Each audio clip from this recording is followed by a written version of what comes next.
Hai teman-teman, perkenalkan nama saya Irma Kristiani Buru Ginting dengan NPM 18080191. Di sini saya akan memaparkan mengenai ISO, yakni pada interpretasi konteks organisasi klausal 4. Tugas ini untuk memenuhi mata kuliah manajemen mutu, di mana dosen pengampunya yaitu Pak Gianto Atmojo. Nah, mari kita simak dengan baik. Apa sih yang dimaksud dengan ISO? ISO merupakan standar persyaratan yang dijalankan oleh organisasi dan dijaga implementasinya. Nah, di sini kita akan membahas mengenai konteks organisasi klausal 4.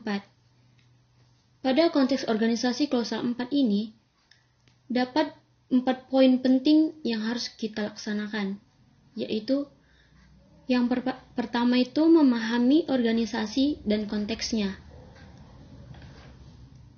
Organisasi harus menetapkan isu-isu eksternal dan internal yang relevan dengan tujuan dan arah strategis dan yang mempengaruhi kemampuannya untuk mencapai hasil yang diinginkan dari sistem manajemen mutu. Atau organisasi harus memantau dan meninjau informasi tentang isu-isu eksternal dan internal. Isu-isu dapat mencakup faktor-faktor atau kondisi positif dan negatif sebagai pertimbangan. Lalu memahami konteks eksternal dapat difasilitasi oleh isu-isu yang timbul dari lingkungan mempertimbangkan hukum, teknologi, persaingan pasar, budaya, sosial, dan ekonomi, baik secara internasional, nasional, regional, atau lokal. Memahami konteks internal dapat difasilitasi dengan mempertimbangkan isu-isu yang berkaitan dengan nilai-nilai, budaya, pengetahuan, dan kerja organisasi. Nah, poin yang kedua, memahami kebutuhan dan harapan pemangku berkepentingan.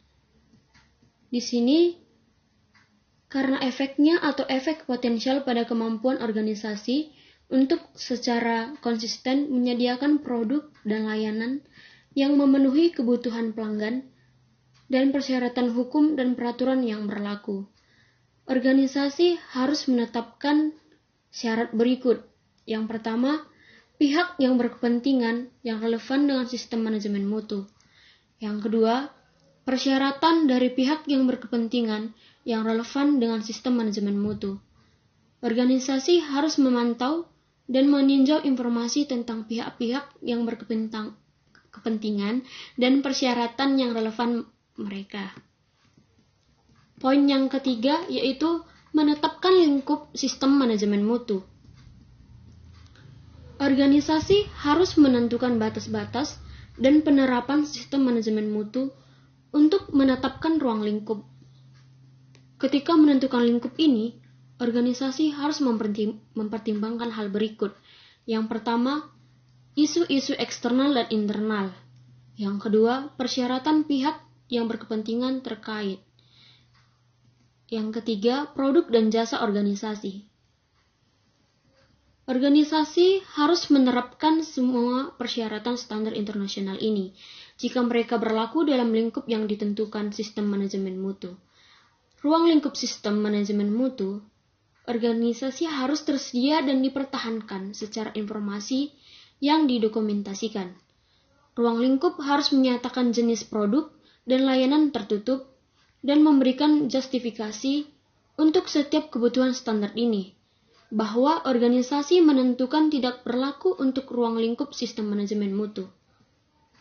Kesesuaian dengan standar ini hanya dapat diklaim jika persyaratan yang ditentukan tidak menjadi berlaku, tidak mempengaruhi kemampuan organisasi, atau tanggung jawab untuk memastikan kesesuaian produk dan jasa dan peningkatan kepuasan pelanggan.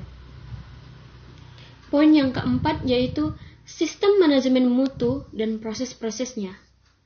Organisasi harus menetapkan, menerapkan, memelihara, dan terus meningkatkan sistem manajemen mutu, termasuk proses yang diperlukan dan interaksi mereka sesuai dengan persyaratan standar ini.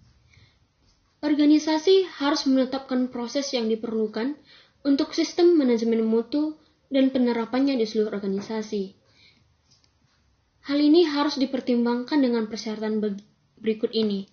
Yang pertama, menentukan masukan yang dibutuhkan dan output yang diharapkan dari proses ini.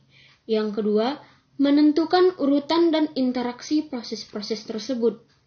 Yang ketiga, menentukan dan menetapkan kriteria dan metode termasuk pemantauan, pengukuran, dan indikator kinerja yang terkait yang diperlukan untuk memastikan operasi dan pengendalian dari proses-proses yang efektif.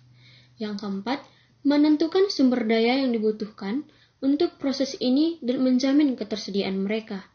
Yang kelima, menetapkan tanggung jawab dan wewenang untuk proses ini. Yang keenam, mengatasi risiko dan peluang yang ditentukan sesuai dengan persyaratan. Yang ketujuh, mengevakuasi proses dan mengimplementasikan perubahan yang diperlukan untuk memastikan bahwa proses ini mencapai hasil yang diinginkan. Yang kedelapan, meningkatkan proses dan sistem manajemen mutu. Sejauh yang diperlukan organisasi harus memperhatikan hal berikut. Yang pertama, memelihara informasi terdokumentasi untuk mendukung operasi dari proses tersebut.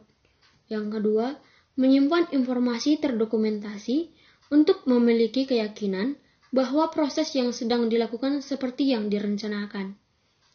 Sekian teman-teman pemaparan dari saya.